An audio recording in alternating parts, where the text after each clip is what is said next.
लोग भूखे रह लेते हैं। मुझे बिल्कुल शौक नहीं है गिरफ्तार होने का। मैं आज़ाद रहना चाहता हूँ, आज़ाद मुल्क के अंदर आज़ाद रहना चाहता हूँ। अगर मेरा मुल्क आज़ाद नहीं है, वो जकड़ा हुआ है, तो वो मेरा सांस बंद होता है, मुझे घुटन होता है। लोगों ने कहा गोश्त नहीं खाना हमने, क्योंकि ये अमेरिका का गोश्त। मुझे पूरा यकीन था कि इमरान खान साहब ऐसी जुर्रत नहीं कर पाएंगे कि अमेरिका को जवाब दें।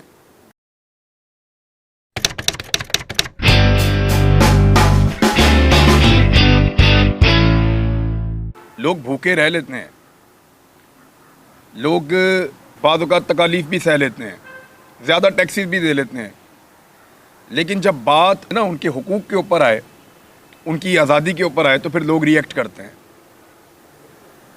अरशद शरीफ भाई के बारे में, वो गिरफ़्तार नहीं होना चाहते थे, मैं भी कभी नहीं होना चाहता। मैं हमेशा आज़ाद रहना चाहता हूँ, मुझे बिल्कुल शौक़ नहीं है गिरफ़्तार होने का। मैं आज़ाद रहना चाहता हूँ हमेशा, लेकिन मैं आज़ाद मुल्क के अंदर आज़ाद रहना चाहता हूँ ना। ये तो नहीं हो सकता कि मेरा मुल्क जो है उसको जकड़ा हुआ हो और मैं यहाँ पे आज़ाद फिर रहा हूँ अपने उसी मुल्क के अंदर। यानी मैं खुला फिर रहा हूँ, जहाँ दिल कर रहा है जा रहा हूँ, गाड़ियों के अंदर बैठ के मौजे कर रहा हूँ, बड़े बड़े होटलों में जाकर खाने खा रहा हूँ, बड़ी बड़ी मीटिंग्स अटेंड कर रहा हूँ, और मुझे लग रहा है कि मेरी लाइफ तो सेट चल रही है और ये सब कुछ हो सकता है। लेकिन इसके लिए अगर मेरा मुल्क आज़ाद नहीं है, वो जकड़ा हुआ है, तो वो मेरा सांस बंद होता है, मुझे घुटन होती है। बहुत सारे लोगों को नहीं होती होगी, मुझे इससे घुटन होती है। मैं ये कहता हूँ मेरा मुल्क आज़ाद होना चाहिए, मेरे ऊपर थोड़ा बहुत प्रॉब्लम है तो मैं सह लूँगा, कोई बात नहीं। दुनिया की नेशंस को देख लें, उनके मुल्कों को जाकर देख लें आप, जब बात उनकी आज़ादी और ख़ुद मुख्तारी भी होती है, वो फड्डा डाल देते हैं। अभी मेरे एक दोस्त बता रहे थे कि कोरिया में अमेरिका मुखालिफ जज्बात उनके हैं, उन्होंने अमेरिकन गोश्त मंगवा लिया, क्योंकि उनको गोश्त वहाँ बहुत महंगा है गोश्त, शायद वो उतना प्रोड्यूस नहीं करते, तो उनको इंपोर्ट करना पड़ता है।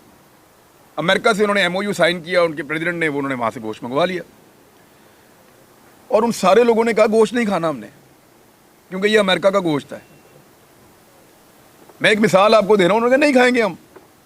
आपको पता, उन्होंने कई दिन गोश्त नहीं खाया, उनकी हुकूमत ने माफ़ी मांगी और उन्होंने कहा हमें नहीं पता था कि आपके जज्बात हर्ट हो जाएंगे, और गोश्त को समंदर में फेंका, उसको मछलियों ने खाया। फिर वो गोश्त उन्होंने समंदर में फेंका। उन्होंने कहा गोश्त नहीं खाएंगे, आज़ादी पे कॉम्प्रोमाइज़ नहीं करेंगे। ये होती हैं कौमें। तो मुझे ऐसा लगता है कि मैं अपने बोलने के राइट के ज़रिए से इसके ऊपर बात कर सकता हूँ। देखें, मुझे 10 मार्च को मेरी इमरान खान साहब से मुलाकात हुई, उन्होंने मुझे साइफ़र के बारे में बताया। मुझे वो, जब मैंने इसके बारे में सुना तो मुझे पूरा यकीन था कि इमरान खान साहब ऐसी जुर्रत नहीं कर पाएंगे कि अमेरिका को जवाब दें, क्योंकि आज तक कोई कर ही नहीं पाया था पाकिस्तान में। मुझे पूरा यकीन था ये कैसे करेगा, कोई नहीं कर सका। इमरान खान भी एक पॉलिटिशियन है, एक पाकिस्तानी है, गोश्त का बना हुआ आदमी है, वो नहीं कर पाएगा। इस यकीन के साथ कि वो नहीं कर पाएगा, मैंने फिर भी उससे रिक्वेस्ट की। मैंने कहा खान साहब इसका जवाब ज़रूर दीजिएगा, अगर आपने इसका जवाब ना दिया तो मेरा बहुत बड़ा गिला होगा आपसे, वरना आपको मुझे ये बताना नहीं चाहिए था। अब मुझे क्योंकि ये पता चला है कि हमारी बेइज्जती की है अमेरिका ने, तो उनको जवाब ज़रूर दीजिएगा, चाहे आपकी हुकूमत चली जाए। तो उन्होंने कहा मैं जवाब तो दूंगा। इमरान खान साहब ने कहा कि मैं जवाब ज़रूर दूंगा। जब मैं वहाँ से निकला तो मेरे साथ थे राणा साहब, थे वो उधर खड़े हुए हैं। मैंने गाड़ी में बैठ के राणा साहब को कहा, मैंने कहा राणा साहब अगर ये इमरान खान ने जवाब दिया ना तो इसकी हुकूमत रहेगी नहीं, लेकिन जवाब इसको देना चाहिए, अमेरिकन को भी पता चले कि हम भी इंसान हैं यार, हम भी जीते जागते लोग हैं, हम गुलाम नहीं हैं, अपने दिमाग से हम लोग सोचते हैं। और मैंने उस वक्त अपने आप से ये ऐसा लगता है, मुझे प्रॉमिस मैंने किया उस वक्त कि अगर इसने जवाब दिया और इसके साथ ज़्यादती की गई ना तो वो ज़्यादती नहीं होने देंगे, मैं उसके खिलाफ बोलूँगा, मैं उस ज़्यादती के खिलाफ बोलूँगा, ज़्यादती नहीं होने दूंगा अगर इसने जवाब दिया तो। और उसने जवाब दे दिया इमरान खान ने। अब मेरा ना तो इनकी पॉलिटिकल पार्टी से कोई ताल्लुक है, बहुत सारे इख्तलाफात हैं मेरे, अभी भी हैं। आज बहुत सारे सवाल आते हैं मेरे दिमाग में इनके एक नए अनाउंसमेंट को लेकर। कल मैंने एक इख्तलाफ किया कि आपको APC में जाना चाहिए था, जितने मर्जी बुरे हालात हों, क्योंकि वो APC वो बज़ाहिर चले उनकी नीयत ठीक नहीं है, लेकिन वो कह तो यही रहे हैं ना कि हम मुल्क के लिए बुला रहे हैं। उन इख्तलाफात के बावजूद इस मामले के ऊपर जब सारा का सारा पाकिस्तान एक तरफ जाकर खड़ा हो गया, क्योंकि एस्टेब्लिशमेंट वहाँ खड़ी थी, तो उस वक्त मुझे ऐसा लगा कि मैंने क्योंकि अपने आप से प्रॉमिस किया हुआ था कि भाई अगर ये इस पर डट गया और खड़ा हो गया और इसकी हुकूमत गिरा दी इन्होंने, तो और उसके बाद इसके साथ जो जो ज़्यादती होगी या इसकी आवाज़ दबाने की जब कोशिश होगी, मैं वो आवाज़ सुनाऊंगा। मैं बतौर सहाफ़ी यही कर सकता हूँ ना।